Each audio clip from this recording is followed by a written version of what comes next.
Que la gracia y la paz de Dios nuestro Padre y del Señor Jesucristo sea abundando cada vez más en el corazón de la iglesia.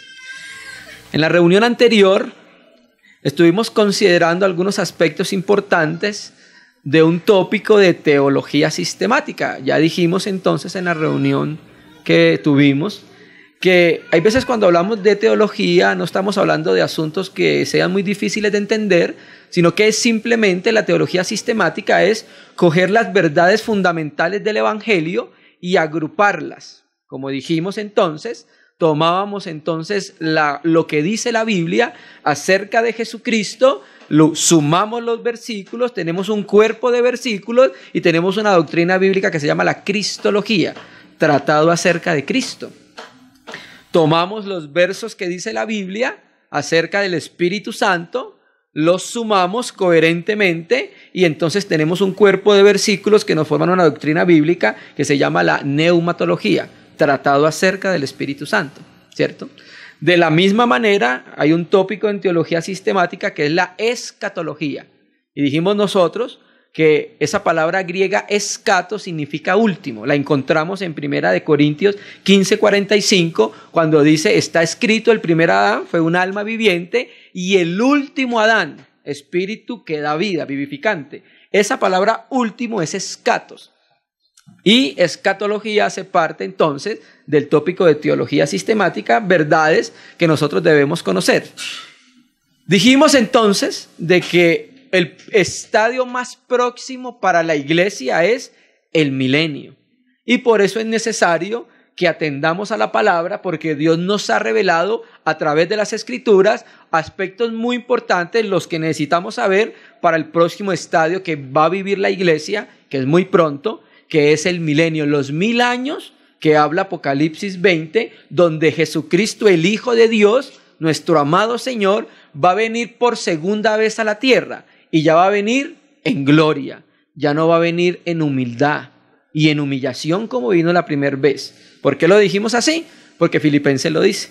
El quien existiendo en forma de Dios, morfoteos, no consideró ser igual a Dios como cosa de aferrarse, sino que se anonadó, se despojó a sí mismo. ¿Y cómo lo conocimos? Como un siervo, se humilló a sí mismo, ¿cierto? Entonces, cuando Él venga, ya no vendrá como siervo, vendrá como león. Vino como cordero, pero ahora vendrá como león. Él es el cordero león, ¿cierto? Vino como cordero, murió como cordero, vendrá como león a reinar, ¿cierto? Entonces, como ese es el estadio más próximo de la iglesia, empezamos a considerar algunos aspectos panorámicos acerca de la iglesia y sobre todo algo que la Biblia se refiere a ella como las naciones, ¿cierto? Dijimos inicialmente en Génesis 1:26 que cuando Dios crea al hombre, lo crea con un propósito. ¿Cuál era? El texto lo dice, gobernar toda la tierra, gobernar en los cielos, en la tierra y el mar, ¿cierto?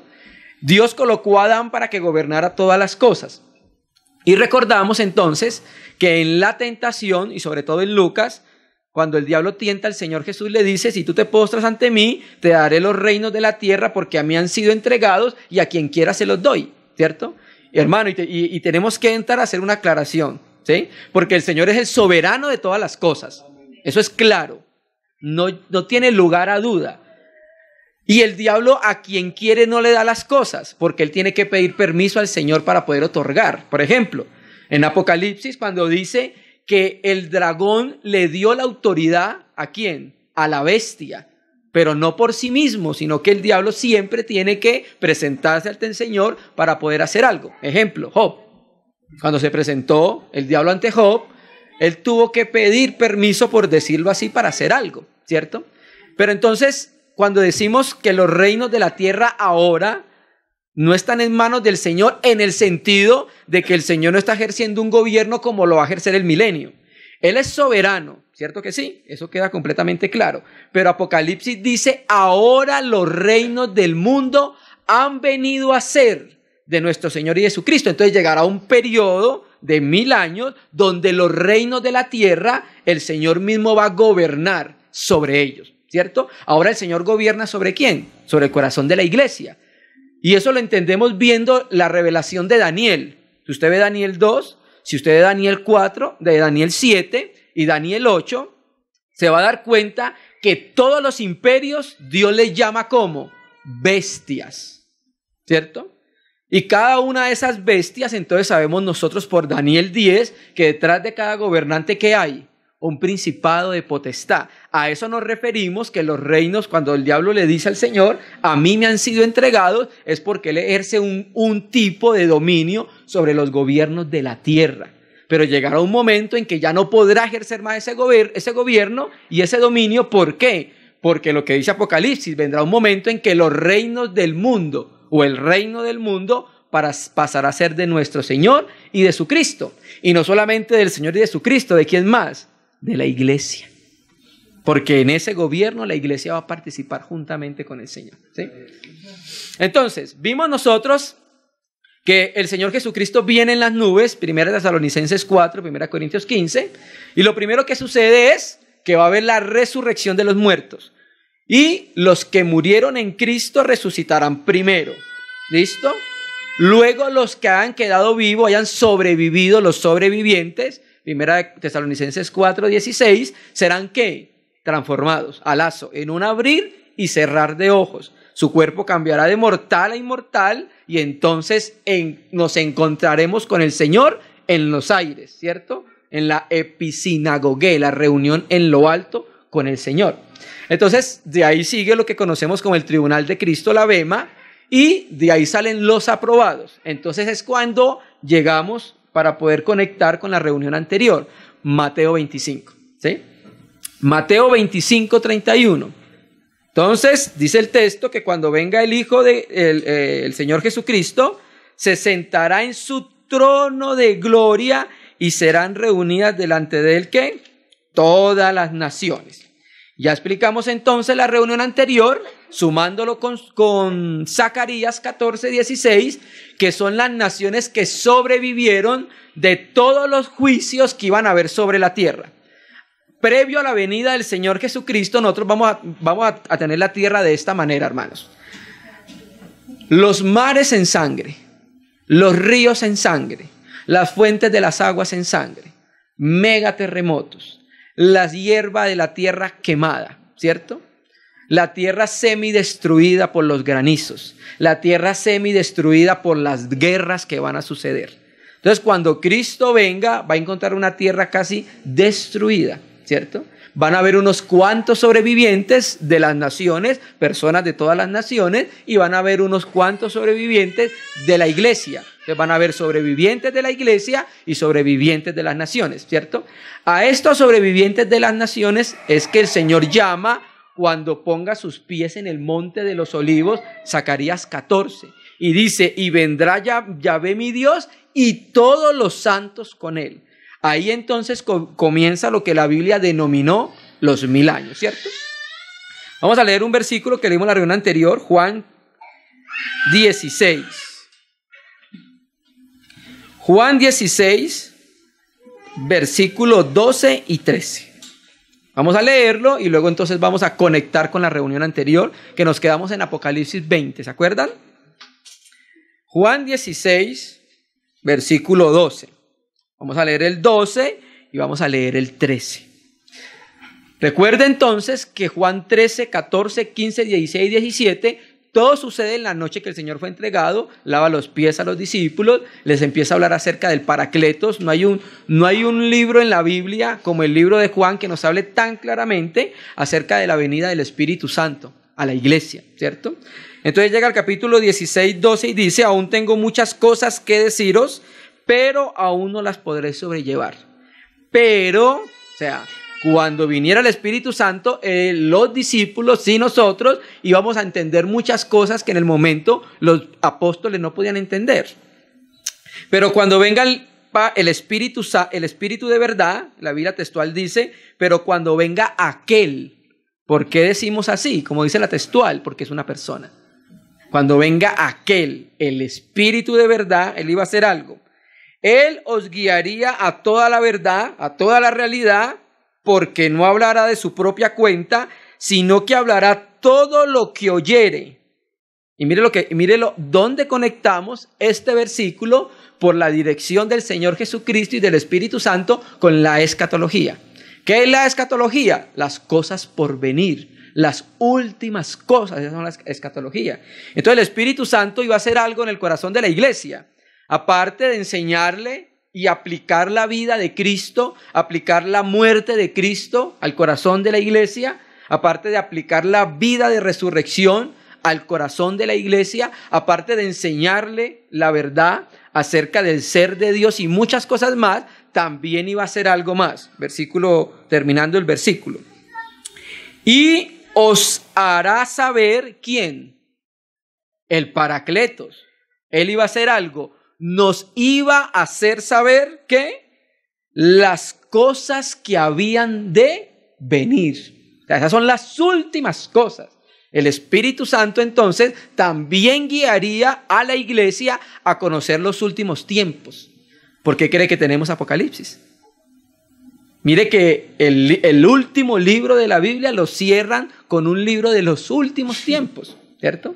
Aunque inicialmente empieza hablándole a las iglesias históricas que estaban en el tiempo de Juan, les escribe a las iglesias en Asia, las 7 iglesias históricas que creemos que tiene una aplicación espiritual, pero también después de eso empieza a hablarle de las cosas que van a venir, ¿cierto? Y gracias a Dios que no nos dejó en ignorancia acerca de las cosas por venir, para que nosotros, cuando digo nosotros nos referimos al cuerpo de Cristo en general, estemos atentos y conociendo los tiempos, ¿sí? Que era el reclamo que le hacía el Señor Jesucristo a los fariseos, ¿cierto? Que no conocían el tiempo de la visitación de Él a Israel. Entonces, conectemos entonces donde nos quedamos en la reunión anterior, Apocalipsis 20. Apocalipsis 20. Entonces ya dijimos que hay unas personas que la Biblia denomina naciones. Y recuerda que en Mateo 25 hicimos una distinción porque el Señor Jesucristo le dice a los justos, a las naciones que ayudaron, le dice: por cuanto lo hiciste con uno de mis hermanos más pequeños, a mí también me lo hiciste. Entonces ahí vemos que hay una identificación del Señor Jesucristo con sus pequeños. Lo que se le hacía a los pequeños, se lo hacía al Señor. Y recuerda que eso puede ser entendido desde la visión de Pablo. Saulo, ¿por qué me persigues? Y Pablo piensa, cuando yo perseguía al Señor. Y por eso Pablo entendió la unidad tan profunda que existe entre Cristo y la iglesia. Porque lo que Pablo estaba haciendo, golpeando a los hermanos, metiéndolos en cárcel, obligándolos a blasfemar a través de la fuerza, eso se lo estaba haciendo al Señor. Y él lo entendió. ¿Se me entiende? Entonces, ahí entendemos en Mateo 25 una distinción entre las naciones y los pequeños con los cuales el Señor se hace uno, ¿cierto? Sabemos que hay muchas corrientes y escuelas escatológicas que enseñan acerca de las naciones de Mateo 25, pero creemos claramente que cuando ya se reúnen las naciones es cuando Jesucristo ha pisado el monte de los olivos con sus santos y va a llamar a las naciones vivas que han sobrevivido de todo lo que va a suceder en la tierra. Dijimos también que la tierra va a ser restaurada, va a salir agua, va a salir un río del trono del Cordero León desde Jerusalén que va a sanear las aguas. Eso lo dice claramente las escrituras en Ezequiel y también lo dice en Zacarías, ¿cierto? Y por causa de la venida del Señor, los animales, dice, el lobo pasará juntamente ¿con quién? Con la oveja. Hoy no se puede colocar el lobo con la oveja, pero va a suceder algo que por causa de la venida gloriosa del Señor a la tierra va a afectar la naturaleza de los animales y también va a afectar la vida del hombre. Porque también leímos en Isaías 65, ¿recuerdan? Que el niño que muera de 100 años, el que muera de 100 años va a ser un niño y el pecador que muera de 100 años va a ser maldito. O sea que va a existir la muerte y pareciera que la edad de los hombres va a ser un poco más longeva, ¿sí? Entonces la tierra va a ser restaurada, no cielos nuevos, no tierra nueva todavía, solo el milenio, para que se cumplan las profecías de los profetas, sobre todo el Salmo 72. Tú lees Salmo 72 y te vas a dar cuenta que está hablando de un gobierno en la tierra, y eso se puede dar solamente en el milenio. Entonces, Miramos el Apocalipsis 23, ¿cierto? Vamos a leer desde el 1. O sea, aquí Apocalipsis 19 nos vuelve a hablar de la venida del Señor. Lo que pasa es que Juan, la visión que tiene y escribe, es que ve al Señor viniendo en un caballo, ¿cierto? Entonces está hablando, lo que está tratando de mostrar es la segunda venida del Señor. Entonces cuando venga el Señor, comienza algo que se conoce como el milenio. Apocalipsis 21. Y vi. Reina y Valera 60 solo dice vi, ¿cierto? El manuscrito griego dice que. Y. Para tener continuidad de lo anterior. Es una conjunción de continuidad. Y vi un ángel que descendía del cielo con la llave del abismo y una gran cadena en la mano. Sabemos nosotros por la misma palabra que es el abismo. El abismo es una prisión para demonios. Lo sabemos por Apocalipsis 9 y por Lucas 8, ¿sí? Que también lo mencionamos en la reunión anterior.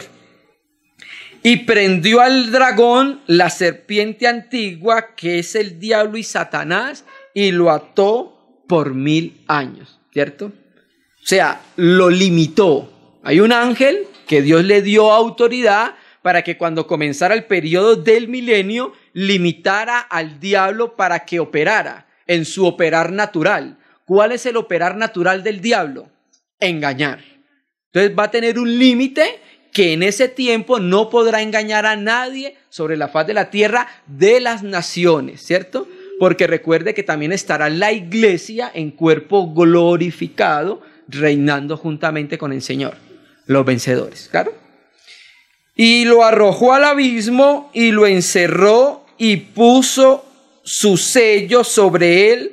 ¿Para qué? ¿Para qué puso el sello sobre el dragón? Para que no engañase más a las naciones. Leamos Apocalipsis 12, y ahorita volvemos al 20. Apocalipsis 12, versículo 9. Y volvemos ahorita al 20. Entonces recuerde, el diablo va a ser limitado por un tiempo, nunca ha sido limitado, aunque el Señor lo venció en la cruz. Es extraño. Uno pensará que se vence con mucha fuerza, ¿cierto? Y el Señor venció muriendo en la cruz. Qué extraña obra del Señor, ¿cierto? Lo venció en la cruz, ¿cierto? Y también tomó el dominio de la muerte. Pero el diablo sigue operando, sigue trabajando. Pablo lo dice claramente, no ignoramos sus maquinaciones, siempre está maquinando, pensando cómo hacer caer, pensando cómo cortar la comunión del cuerpo de Cristo con su Señor y entre los hermanos, ¿cierto? Y aún las personas siguen muriendo, ¿cierto que sí? ¿Cierto? Entonces, Apocalipsis 12, versículo 9, donde se habla de la lucha de Miguel con sus ángeles. Y fue lanzado fuera el gran dragón, la serpiente antigua, que se llama el diablo y Satanás. ¿Qué hace el diablo? Según el texto, el cual engaña al mundo entero. O sea, lo particular del diablo y Satanás, el ofidio, la serpiente antigua, lo particular es que es engañador. ¿Recuerda cuando engañó a la mujer? ¿Qué hiciste? La serpiente me engañó y comí. Entonces el diablo, lo que ha hecho todos estos siglos y edades, ha sido engañar al hombre, hermano. Con todo tipo de tetras. Con la cultura, con la economía, con la política, ¿cierto? Todo el diablo ha utilizado en este mundo para engañar a las personas. Pero ahora nosotros somos libres, tenemos luz y podemos percibir el engaño del diablo, ¿sí? No estamos en tinieblas para ser engañados por él. Cuando estamos en luz con el Señor y tenemos comunión con él, estamos en su luz y podemos ver entonces las acechanzas del maligno. Percibir cuando hay algo oscuro en el entorno y cuando tiene tinte y color draconiano, serpentino. Porque el Espíritu mismo desde el interior nos va a llevar a toda realidad y a toda verdad, ¿sí? Que es el engaño, el último engaño que va a hacer el diablo con la humanidad, es por medio, uno de los últimos engaños, es por medio del anticristo. Va a hacer creer al mundo que ese hombre el antimesías, el anticristo, es el salvador del mundo, es el Mesías de Israel y es el que las personas de las naciones necesitan, ¿sí? Uno de los últimos engaños que va a hacer. Pero nosotros no estamos en tinieblas para que eso nos tome por sorpresa. Por eso estamos hablando de los últimos tiempos, para estar apercibidos de los tiempos, de lo que sucede en los gobiernos, de los cambios de los gobiernos, de la colocación de gobiernos. Tenemos que estar muy apercibidos de todas estas cosas. Quisiéramos hablar un poco más acerca de Daniel, pero primero vamos a hablar de esto. Entonces, el cual engaña al mundo entero. O sea, traímos este versículo solo para mirar que efectivamente lo particular del diablo es que es engañador, que es mentiroso. Todo lo que hace lo hace en engaño y en mentira. Volvamos a Apocalipsis 20. Y lo arrojó al abismo y lo encerró, o sea, lo limitó y puso un sello sobre él para que no engañase más a las naciones. ¿Cuándo fue esto? Al inicio del milenio. Cuando comienza el milenio, que se va a ejercer el gobierno de Jesucristo sobre toda la tierra, en ese momento el diablo es limitado con los suyos para que no engañe las personas que hay sobre la faz de la tierra, ¿sí? Si algún corazón en el milenio se va a revelar porque lo va a ver, va a suceder eso, y es extraño. Porque bueno, listo, la gente ahorita se revela en contra del Señor porque no lo ve, pero en el milenio va a estar Él, reinando con gloria desde Jerusalén. Incluso así, las personas de la tierra se van a rebelar en contra del Señor. Entonces, con eso, con la limitación del diablo, vamos a ver cómo es realmente el corazón del hombre. Esas naciones van a vivir 1000 años procreando hijos, trabajando, como lo leímos en Isaías 65, van a edificar casas, van a plantar viñas, van a vivir su vida natural, van a tener hijos, ¿cierto? Y van a vivir 1000 años donde nunca fueron engañados por el diablo. Nosotros sí vivimos 6000 años, 3000 años, las naciones siendo engañadas por el diablo, pero este tipo de personas, estas naciones, vivirá completamente libre del engaño de Satanás. Y el Señor lo va a limitar para que no siga engañando a las naciones. Entonces dice el texto, hasta que fueren cumplidos los 1000 años, después de esto, debe ser desatado por un poco de tiempo. O sea que al final del milenio la limitación que tiene se le va a quitar, ¿cierto? Y Dios va a mostrar que el diablo va a seguirá siendo diablo y que el engañador seguirá siendo engañador y que seguirá siendo mentiroso. No va a haber ninguna mudación en el diablo, hermano. Ya él tiene su castigo. El lago de fuego, Mateo 25, fue diseñado para él y sus ángeles, ¿cierto? Mas sin embargo Dios lo deja 1000 años ahí para que reflexione. Y cuando sale lo primero que hace es ¿qué? Otra vez volver a engañar las naciones de la tierra, ¿sí? Y para engañar las naciones de la tierra, ¿a dónde va? A hacer leyes a los reyes de la tierra. ¿Recuerda lo que lo dijimos anteriormente? Apocalipsis 16 dice que de la boca del falso profeta, de la boca del dragón y la boca de la bestia, salieron 3 espíritus inmundos a manera de batracio, de rana. ¿Y a dónde iban? Dice el texto, a los reyes de la tierra. Porque él lo que busca hacer es leyes, él quiere gobernar, siempre ha querido ser señor de la tierra. Eso nos lo revela claramente Isaías 14. Cuando dice, subiré y seré semejante al Altísimo. Por ejemplo, vamos a poner un ejemplo para que entiendan cómo él va a los reyes de la tierra para crear leyes en contra del Señor. Daniel, ¿recuerda? Con Darío, el persa. Y Darío tenía cierto cariño por Daniel. Entonces habían unos que estaban debajo de Daniel, que Daniel estaba por encima de ellos, y querían robar al rey, pero Daniel no se prestaba para eso, era un hombre correcto, un hombre limpio, íntegro. Y entonces ellos estaban buscando cómo hacerlo caer, y no encontraban la manera de hacerlo. Entonces el diablo les dijo a ellos, la única manera que lo puedan hacer es en relación con su Dios, porque Daniel no tenía falta, era tamín, sin defecto. Entonces, sí, verdad. Entonces van donde Darío y le dicen, oye Darío, ¿qué te parece si promulgamos una ley que diga que en el lapso de 30 días nadie ore a otro Dios salvo a ti. Claro, y como el hombre también quiere ser deificado, entonces Darío, súper, me parece excelente la ley, vamos a sacarla, vamos a firmarla y la sellamos con los sellos de Media y de Persia que no pueden ser revocados, ¿cierto? ¿Qué pasó? Bueno, van a los reyes de la tierra para sacar leyes injustas en contra del pueblo de Dios. Entonces, ¿qué pasó? Pues Daniel no podía obedecer esa ley. Hay límites de sometimiento a las leyes del gobierno, ¿sí? ¿Y por qué no podía someter esa ley?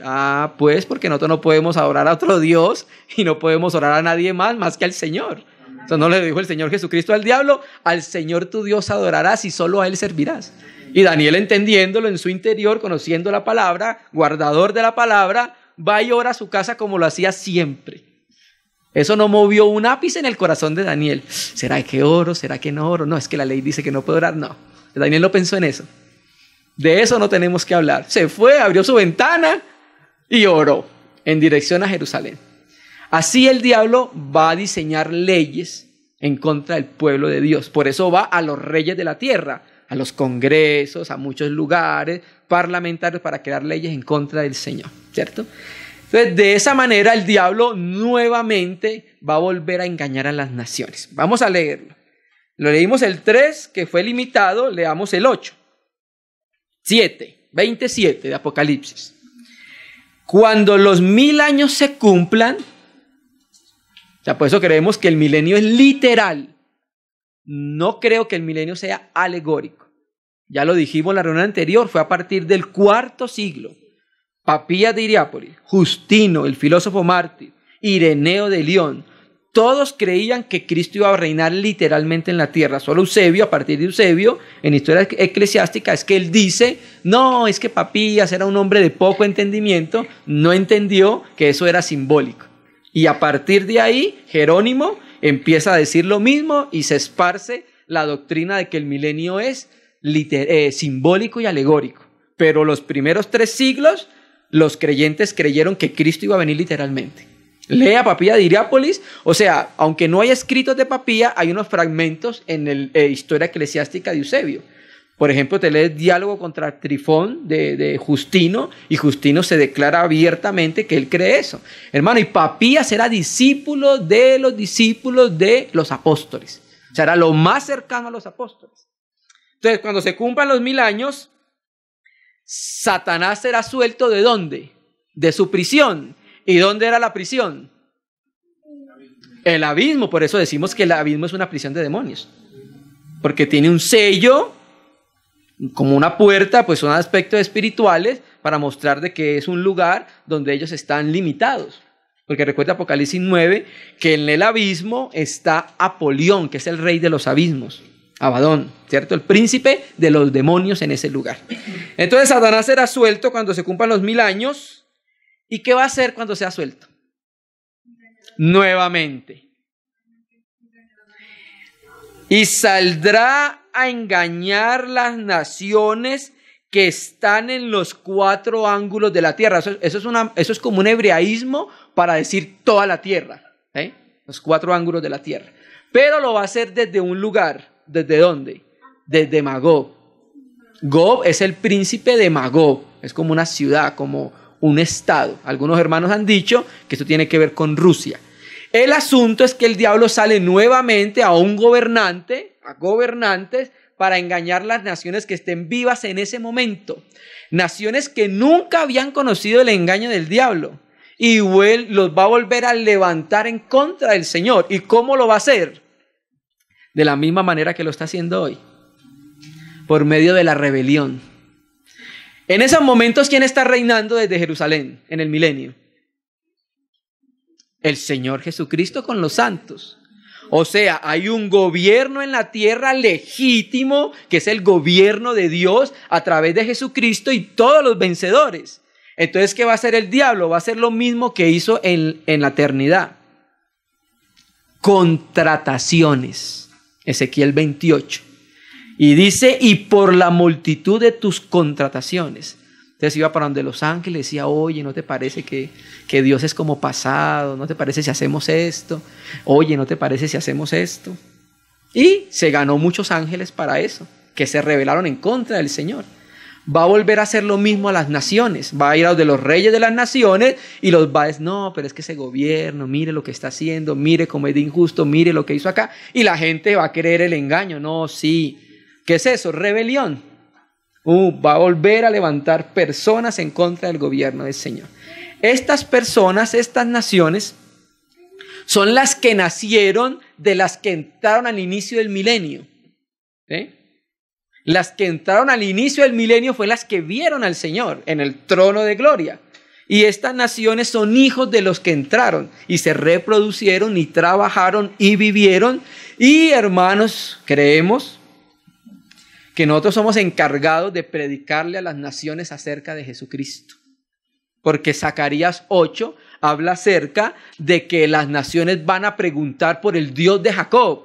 Y nosotros y los israelitas, que somos un solo pueblo, vamos a tener que enseñarle la ley de Dios a ellos. La salvación seguirá siendo por lo que ha sido siempre, por fe, por gracia. Ninguno será salvo por obras. Nadie puede ser salvo por obras ni en el tiempo del milenio. Solamente por fe. Porque si no, entonces el sacrificio de Cristo sería insuficiente en algún momento. ¿Sí? Digamos, entonces si me puedo salvar por obra, el sacrificio de Cristo en el milenio será insuficiente porque yo puedo hacer algo para salvarme. Pero ya sabemos nosotros que nosotros no podemos salvarnos. Apocalipsis dice que la salvación pertenece ¿a quién? A nuestro Dios. No nos pertenece a nosotros. Si fuera por nosotros, si la salvación fuera por nosotros, estaríamos más perdidos que el diablo. Créalo. Gracias a Dios que le pertenece al Señor. No nos pertenece a nosotros. Y nos la dio por gracia a través de creer en Jesucristo por la fe, ¿cierto? Entonces, cuando se cumplan los 1000 años, Satanás será suelto de su prisión y saldrá a engañar a las naciones que están en los 4 ángulos de la tierra, a Gog y a Magog, a fin de reunirlos para la batalla, el número de los cuales es como la arena del mar. Mire que esto ya había sucedido antes. ¿Cuándo? Antes del milenio en el Armagedón. Antes del milenio el diablo hizo lo mismo. Levantó a los reyes de la tierra para que se levantaran en contra de Jerusalén. Aquí va a volver a hacer lo mismo. Va a levantar las naciones con armamento, porque me dice, se van a preparar para la batalla. Y van a levantarse en contra del gobierno del Señor. Y subieron sobre la anchura, esto es el diablo, con las naciones que se rebelaron. Porque no todas las naciones se van a rebelar. Así como cuando venga el anticristo va a haber naciones que no van a estar a favor de él, eso lo dice claro Daniel 11. De la misma manera van a haber naciones que se van a guardar y no se van a rebelar en contra del Señor en ese periodo que se llama el milenio. Y subieron sobre la anchura de la tierra y rodearon el campamento de los santos, así le llama. Y la ciudad amada y de Dios, ¿qué sucedió? Descendió fuego del cielo y los consumió. Creemos que eso tiene su correspondencia con 2 de Pedro 3:10, cuando dice que la tierra va a ser quemada y los elementos van a ser fundidos, ¿cierto? En ese momento. Y el diablo, después de ese juicio, entonces, ahora sí, el diablo primero ya fue, el Señor lo venció, lo dejó inoperante en muchas cosas, tiene un juicio condenatorio, pero llegará el momento en que va a ser ejecutado. ¿Cuándo? Cuando se acabe el milenio. Cuando se acabe el milenio, entonces el diablo y el diablo que los engañaba otra vez, ese es el factor común de él, fue lanzado en el lago de fuego y azufre. ¿Dónde estaban? ¿Quién? La bestia y el falso profeta 1000 años antes, cuando vino el Señor. Lo primero, una de las primeras cosas que hizo el Señor fue que echó a la bestia, el falso profeta, vivos al lago de azufre y fuego. Así como Coré y Datán se fueron vivos para el Seol. Sí. Y serán atormentados, ¿y cómo dice el texto?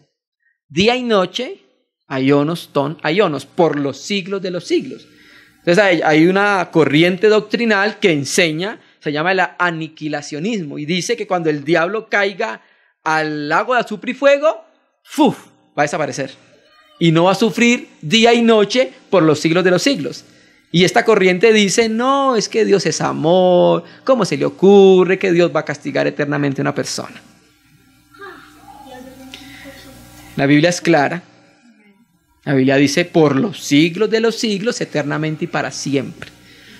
Los promotores de esa doctrina son los testigos de Jehová y los adventistas. Creen en el sueño del alma, el condicionalismo y aniquilacionismo. Pero aquí el Señor dice que ese juicio que va a tener el diablo en el lago de azufre y fuego, sufriendo día y noche por los siglos de los siglos, es un juicio justo, porque Dios a cada uno le da lo que se merece. Si hizo lo bueno, ¿cómo va a ser galardonado? Positivamente. Si hizo lo malo, va a ser galardonado negativamente. Yo le digo mucho a mi hijo, ¿cómo le va al que se comporta bien? Bien. ¿Cómo le va al que se comporta mal? Mal. ¿Cierto? Entonces lo que va a hacer Dios con él, de echarlo eternamente a que sufra por lo que hizo, es el juicio justo del Señor. No hay nadie que pueda tener un juicio más equilibrado que Dios. Por eso el Señor nos dice, déjeme la venganza a mí. Yo retribuiré equitativamente, porque uno de pronto se pasa un poquito o no le da lo que se merece. La medida de uno no es justa, en cambio la del Señor es una medida equitativa, ¿cierto? Entonces después de eso, estamos diciendo eso para llegar a otro aspecto de las naciones, dice entonces el texto en el verso 11, después de que caiga el fuego sobre la tierra y consuma las obras de ellos, y dice el 11, y vi un gran trono blanco, ¿sí?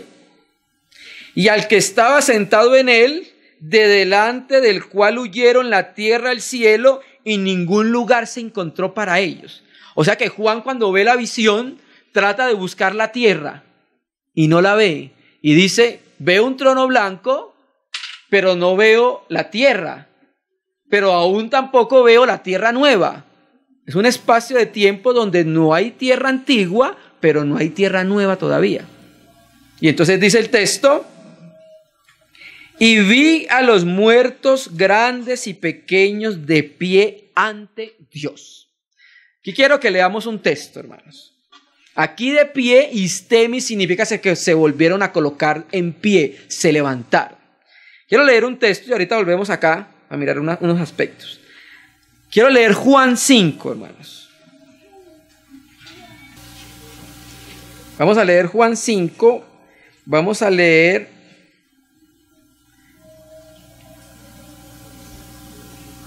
desde el versículo 25, hermano. Juan 5, versículo 25. Dice, de cierto os digo, viene la hora, y ahora es, cuando los muertos oirán la voz del Hijo de Dios, y los que la oyeren vivirán. Sí, una, listo. Daniel 12.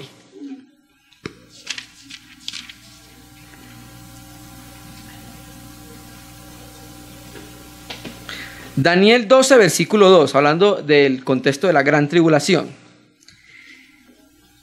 Y muchos de los que duermen en el polvo de la tierra serán despertados. ¿A qué equivale este lenguaje?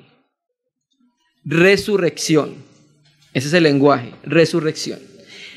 Porque la persona cuando muere duerme, ¿cierto? Y muchos de los que duermen en el polvo de la tierra serán despertados. Unos, o sea, uno de esos muchos serán despertados ¿para qué? Vida eterna. Y otros serán despertados ¿para qué? Vergüenza y confusión perpetua. O sea que el texto claramente nos está diciendo que unos resucitarán para una cosa y otros resucitarán para otra cosa. ¿Sí? Unos resucitarán para vida eterna y otros resucitarán para confusión eterna. O sea que hay unos que van a resucitar para condenación, ¿cierto? Solamente existen dos resurrecciones en la Biblia, o sea, dos resurrecciones eternas, ¿sí? La de Jesucristo con los creyentes y la de los que no son salvos en el tribunal, en el juicio del trono blanco. ¿cierto? ¿Por qué digo resurrecciones eternas? Porque estos que resucitan serán tirados al lago de azufre y fuego, algunos, y eternamente van a estar ahí. ¿Sí me entiende? Entonces, cuando dice en Apocalipsis 20, y vi un trono blanco y vi los muertos en pie, sumándolo con Daniel 12, nos damos cuenta que aquí van a resucitar el resto de personas que no resucitaron cuando resucitaron los creyentes en Jesucristo.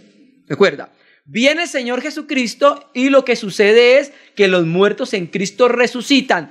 Todos los muertos en Cristo, de todos los tiempos. El texto no hace distinción.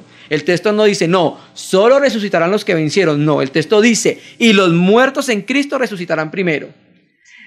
Aquí en la segunda resurrección resucitarán todos aquellos que no resucitaron en la primera resurrección.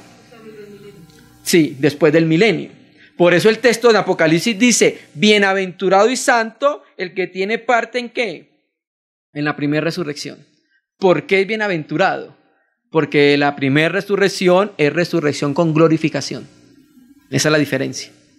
El resto de resurrecciones no son con glorificación. ¿Entendemos? Por eso es bienaventurado, ¿no le parece? Ser bienaventurado, resucitar para ser glorificado, ¿cierto? Entonces, por eso se habla, sí, no existen dos glorificaciones, una única, la primera, porque el texto lo dice. El texto mismo nos cierra el espacio y la brecha para no decir que la segunda es con glorificación. Entonces, estos muertos van a ser resucitados. O sea, aquí van a resucitar todos los que no resucitaron en la primera resurrección. ¿Quiénes son? Todos los que murieron desde el primero que no creyó en el Señor, que no creyó en Cristo, hasta el final del milenio. ¿Sí entendemos? Van a resucitar desde Caín hasta la última persona que vivió en el final del milenio. ¿Sí me entiendes? Todos los que murieron en ese transcurso de tiempo van a resucitar ahí. ¿Y quiénes van a resucitar ahí también? Los que murieron en el milenio. ¿Sí? ¿Estamos de acuerdo? ¿Por qué? Porque en el milenio todavía hay muerte. Y así alguien crea en el Señor, todavía opera la muerte. Y recuerde, los que están en el milenio no son glorificados. Las naciones, pues, ¿cierto? Las naciones del milenio no son glorificadas. En ellas va a operar todavía la muerte. Entonces, en el milenio de las naciones que crean en Jesucristo, bueno, van a morir, pero mueren en Cristo. Pero los que no crean en Jesucristo, bueno, van a morir, pero no mueren en Cristo. Y tanto los unos como los otros, acá van a ser resucitados. Porque no existen más resurrecciones, existen dos resurrecciones. Y como solo la Biblia presenta dos resurrecciones, nos limita nuestro entendimiento, ¿cierto? Entonces por eso decimos que las naciones que creyeron al Señor resucitan acá. Y las que no creyeron en el Señor resucitan acá, ¿sí? Está claro, ¿no? Al final del milenio, entonces serán resucitados todos los que no creyeron en Jesucristo y todos los que murieron en las naciones. Pero como la glorificación está solamente dada a la primera resurrección, las naciones resucitarán en el juicio del trono blanco sin cuerpo glorioso. Serán resucitadas sin cuerpo glorioso porque la Biblia solamente nos da autoridad para entender glorificación, la primera resurrección. ¿Sí? Entonces, no, la Biblia no dice con qué cuerpo, solo dice que serán resucitados. Estas naciones que sean aprobadas en el milenio, en el trono blanco, porque recuerde que, vamos a volver a leerlo, vi a los muertos grandes y pequeños de pie ante Dios y los libros fueron abiertos. Y otro libro fue abierto, el cual es el libro de la vida. Hay unos hermanos muy serios que dicen, no, se abre el libro de la vida solamente para mostrar que ellos no estaban ahí porque los que resucitan acá se van para el infierno. Esa es una escuela. Personalmente yo creo que se abre el libro de la vida porque hay creyentes. Y creo que son los de las naciones que creyeron en el Señor. Entonces cuando ellos sean resucitados y entonces se muestre el libro de la vida, los que hayan creído pasarán al nuevo cielo y a la nueva tierra todavía con la misma condición de naciones. Porque el Espíritu, por Juan, sigue haciendo la misma distinción, o sea, sigue diciendo lo mismo, naciones, ¿cierto? Los que no serán resucitados también, pero después de ser resucitados, serán echados a la gehenna de fuego, que es la muerte segunda, ¿cierto? Entonces, ahí, después del juicio del trono blanco, viene la resurrección, esta segunda resurrección, donde resucitarán los que murieron en el milenio, no glorificados, resucitarán nuevamente. Algunos dicen que con el mismo cuerpo que tenía Adán, otros dicen con el mismo cuerpo que tenían, pero sí debe haber una modificación, porque recuerde que en el nuevo cielo y en la nueva tierra no hay pecado. El pecado y toda la basura del universo estará en la gehenna de fuego, ¿cierto? Entonces, vamos a confirmar esto leyendo Apocalipsis 21, versículo 24. Apocalipsis 21, 24. Leamos primero el 21.1 para mirar el contexto. Y vi, ahí debe decir que, el griego dice que, conjunción copulativa que une la idea, aunque Reina y Valera 60 no lo tiene. Los hermanos que tienen el griego pueden confirmarlo. Y vi un cielo nuevo y una tierra nueva, porque el primer cielo y la primera tierra pasaron y el mar ya no existía más. Entonces, lo que vamos a leer es en el contexto del nuevo cielo y de la nueva tierra. Entonces recuerde, en el cielo antiguo, restaurado, estaba Cristo con los vencedores, ¿cierto? Estaban las naciones, las que se rebelaron, las que no se rebelaron. Luego cayó fuego de Dios, consumió las obras de los hombres, consumió los hombres que habían, pues los que se rebelaron, y entonces viene el juicio del trono blanco. Todos son resucitados, ¿cierto? Los que no resucitaron la primera resurrección. Entonces las naciones que hayan creído son resucitadas, y esas son las que pasan al cielo nuevo y a la tierra nueva. ¿Por qué lo decimos de esta manera? Hermanos, porque solamente los que creyeron en Jesucristo son resucitados en la primera resurrección. Aquel que no resucitó en la primera resurrección no es creyente. Sencillo. Si no resucitó en la primera resurrección cuando Cristo vino, no era creyente. Y recuerden entonces que las naciones aún en ese momento no eran creyentes porque no fueron glorificados. ¿Sí? Eso es completamente claro. Entonces estas naciones entran al cielo nuevo y a la tierra nueva, ¿cierto? Recuerde que estamos hablando de un cielo con una tierra con una extensión geográfica como esta, una tierra completamente como la que tenemos hoy nosotros, ¿cierto? Y leamos el 24 para conectarlo con las naciones. Mire lo que dice el texto. Y las naciones que hubieren sido salvas, aunque el texto griego no dice hubieren sido salvas. Solamente dice las naciones andarán a la luz de ella, o sea, a la luz de la ciudad que ilumina el Cordero. Pero, aunque el texto griego no dice las que hubieran sido salvas, se sobreentiende, ¿cierto?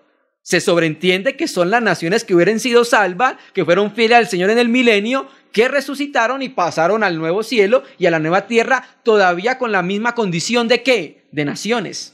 ¿Se me entiende? Y van a haber tres tipos de personas en el nuevo cielo y en la nueva tierra. Las naciones. Sigámoslo leyendo. Las naciones que hubieran sido salvas andarán a la luz de ella, de la nueva ciudad. Y los reyes de la tierra traerán su gloria y honor a ella. O su gloria porque honor a ella. Entonces, tenemos la ciudad donde es la esposa. ¿Sí? Eso lo dice completamente claro la Biblia. La Nueva Jerusalén es la esposa y esa es la que está en la ciudad. La ciudad tiene una limitación geográfica, porque recuerde que nosotros, aunque nosotros vamos a estar glorificados en una carne, pero no de esta creación, la nueva creación, otro diferente tipo de carne. Estaremos considerando un espacio en algún lugar geográfico, no seremos espíritu. Entonces, por eso la Nueva Jerusalén tiene una limitación geográfica. Después la podemos mirar, ahí tienen las medidas. Entonces, en esa ciudad que tiene muros, que aunque habla de la obra del Espíritu Santo, que es lo que fue edificando a través de los siglos en la iglesia para que no entrara cualquier cosa, para eso eran las murallas para proteger, también va a haber un muro, también que va a distinguir la nueva ciudad, ¿cierto? Entonces, en esa ciudad vivirán, vivirán la esposa. Fuera de la ciudad, en toda la tierra, habrá reyes en la tierra. Ahí lo dice el texto. Y los reyes de las naciones. O sea que va a haber reyes sobre las naciones. Van a haber naciones, van a haber reyes y la esposa que estará en la nueva, que será la nueva ciudad. Y dice el texto que traerán ¿qué? Su gloria y honor a ella. Entonces continuará en el nuevo cielo y en la nueva tierra aquello que Dios se propuso en su corazón. Mira el trabajo de Dios a través de los siglos y edades. Y por eso vemos que es justo el castigo que Dios le da al diablo, hermanos, por lo que hizo, por todo lo que hizo. Y es justo el castigo que le va a dar a todas las personas y a cada uno de nosotros. El Señor no nos va a dar más, no nos va a dar menos, nos va a dar la medida que nosotros nos merezcamos, hermano. ¿Sí me entiende? Y por eso volvemos a insistir. Terminamos diciendo entonces que la aplicación a esto es una percepción en el interior del espíritu del creyente acerca de los tiempos por venir y acerca de lo que viene. Mira, hermano, la vida cristiana, yo creo personalmente que es uno de los aspectos más delicados e importantes del creyente, porque tiene consecuencias eternas. Si usted vive cerca de Dios en la tierra, vivirá eternamente cerca de Él. Si usted vive lejos de Dios en la tierra, eternamente estará también alejado del Señor. Por ejemplo, la Nueva Jerusalén. Hay unas medidas que da la Nueva Jerusalén y solamente hay dos figuras geométricas que encajan, el cubo y la pirámide.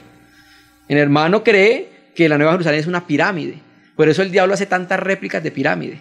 ¿Sí me entiende?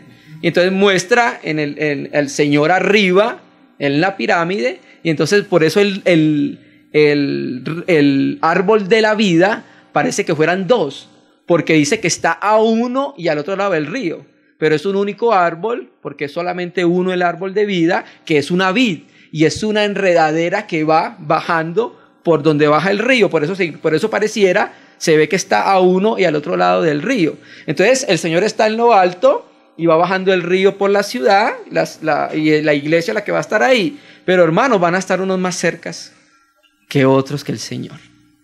¿De quién depende eso? Depende del creyente que quiera. El Señor dice, yo quise, pero tú no quisiste. Cuando le dijo a Israel, yo quise juntarlos como una gallina junta sus polluelos, pero tú no quisiste. Dios no le quita la responsabilidad al hombre. Naturalmente que hay que esforzarse en la gracia que es en Cristo Jesús, ni siquiera el esfuerzo natural, porque el esfuerzo natural ni siquiera tiene paga, tiene recompensa. Es en la gracia que es en Cristo Jesús. Y uno de los aspectos que nosotros hemos entendido es estar en la comunión con el Señor y con los hermanos. Estando en la comunión, el Señor va a empezar a alumbrarnos, hermanos. Ustedes recuerdan tabernáculo de reunión, ¿cierto? Entonces tú entrabas, lo primero que encontrabas en el tabernáculo era el atrio, afuera de la casita, de la chocita. Encontrabas entonces el lavacro, que era donde los espejos. Luego seguías más adelante, te lavabas y seguías más adelante al altar de bronce, que ahora el sacrificio de la muerte de Cristo.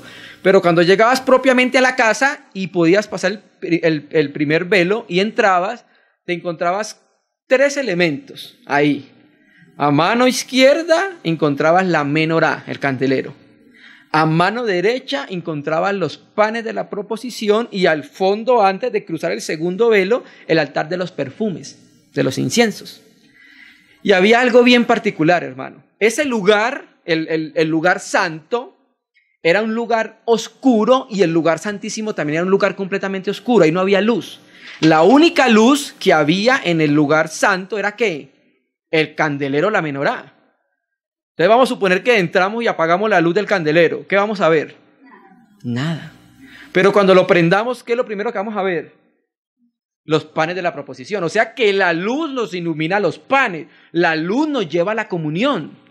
Y lo que hace la luz en el corazón de la iglesia es llevarnos a la comunión con el Padre, con el Hijo y con los hermanos. Hay varios niveles de comunión. El primer nivel de comunión es ¿con quién? Con Dios. Y cuando estamos en comunión con Dios, vamos a estar en comunión con la iglesia local. Y cuando vamos entendiendo la comunión de la iglesia local, vamos a entender la comunión regional, porque eso lo dice Tesalonicenses, acerca de los tesalónicos con los macedonios. Pero cuando eso está claro, toda esa comunión, la iglesia universal, no tenemos problemas para abrazar a nuestros hermanos donde estén, por causa de la comunión. Entonces en la comunión el Señor nos va dando luz acerca de las cosas por venir también en el corazón de la iglesia. Entonces la aplicación, como lo dijimos en la reunión anterior, es precisamente provocar el Espíritu Santo a través de la palabra un temor hacia Dios para apartarnos, para desear aquellas promesas que Dios preparó para cada uno de nosotros, hermanos. Y por eso el Espíritu Santo entonces nos va a comunicar las cosas por venir. Escatología también es algo que se tiene que considerar en la casa de Dios. No es lo único, no, porque también está la eclesiología. Necesitamos saber de la iglesia, necesitamos saber también acerca de amartiología, acerca del pecado y de soteriología, acerca de la salvación. No se puede olvidar, pero también es un ítem que también debemos considerar, y más en nuestros tiempos, por las cosas que se avecinan. Amén. Entonces, hermano, que Dios pueda fructificar su palabra en el corazón de cada uno de nosotros. Amén.